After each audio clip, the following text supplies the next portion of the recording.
Herkese merhaba. Premium 3 tamamen döküm şömine soba incelemesine hoş geldiniz. Her zaman olduğu gibi hemen ölçülerinden başlayalım. Sobamızın derinliği yaklaşık üst tablası 38, altındaki küllük haznesiyle, kül koruma haznesiyle birlikte de 45 santim gelmektedir. Yani şöyle baktığımız zaman dıştan itibaren 45 santim gelmektedir. Sobamızın genişliği yaklaşık 55 santim, 54 santim gibi gelmektedir. Yüksekliğine bakacak olursak üst tablasının yüksekliği yaklaşık 66-67 santim gibi gelir. Baca çapı her zamanki gibi standart 13 santim. Standart 13 santim borular olabilecek gibi. Sobamızın ön kısmında hava perdesi dediğimiz, yani buradan aldığı havayı ön cama vurup ön camın islenmesini engelleyen bir sistem vardır.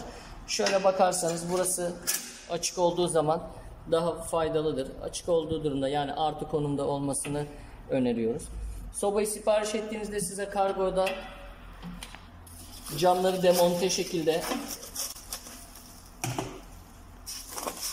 bu vaziyette gelecektir. Paketin içini açtığınızda hemen şöyle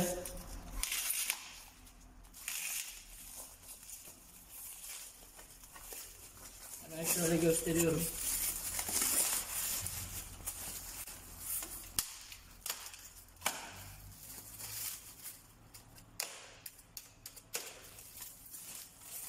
Seçmiş olduğunuz modele bağlı olarak ya sadece ön cam gelir ya da böyle 3 tane yan camlarıyla birlikte size straforun içinde veya karton içinde muhafazalı bir şekilde gelecektir. Montajını göstereyim hemen size.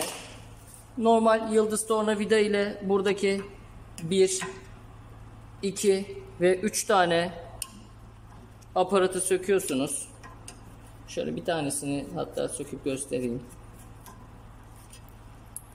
Camı daha sonra buraya yerleştirip sadece boşluğunu alacak gibi tekrar bunları yerine sıkarsanız camı çatlatmadan, burası çok önemli. Çok fazla sıkarsanız metale değdiği için cam çatlama yapacaktır. Sadece boşluğunu alın, cam oynamasın yeter. İç camların montajını göstereyim hemen. Şuralarda gördüğünüz 1, 2 ve 3 tane tırnak yine. Bunları dışarı alıp şuradaki gördüğünüz şu yuvaya camı yerleştirip daha sonra bu civataları tekrar sıkıyorsunuz. Eğer biraz bol gelecek gibi olursa tornavida yardımıyla bu tırnakları biraz içeriye doğru yamultabilirsiniz ki camı sıkıştırsın, camda boşluk olmasın. Aynı şekilde bu tarafta da 1, 2, 3 tane. Hemen alt kısmında genellikle küllüğün içine koyduğumuz ahşap sapı vardır. Hemen hızlıca bunun montajını da göstereyim size. Bu küllüğü kapağı açıp küllüğü boşaltıp tekrar yerine koyabilirsiniz. Küllük buradaki ızgaraları tamamen kapladığı için kesinlikle dışarıya herhangi bir taşıma yapmayacaktır. Şuradaki kapağı zaten civatası tam buna göredir.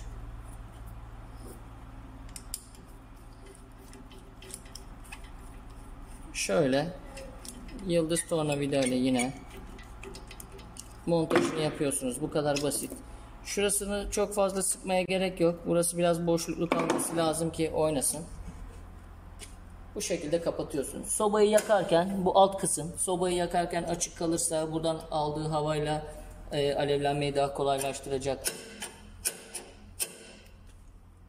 Sobamız isterseniz yanları camlı şekilde 3 camlı olarak veya yanları döküm sadece önü camlı tek cam şeklinde de sipariş verebilirsiniz. Yanında isterseniz maşa takımı aksesuar olarak odunluk veya tam sobaya uygun altlıyı da sipariş verebilirsiniz.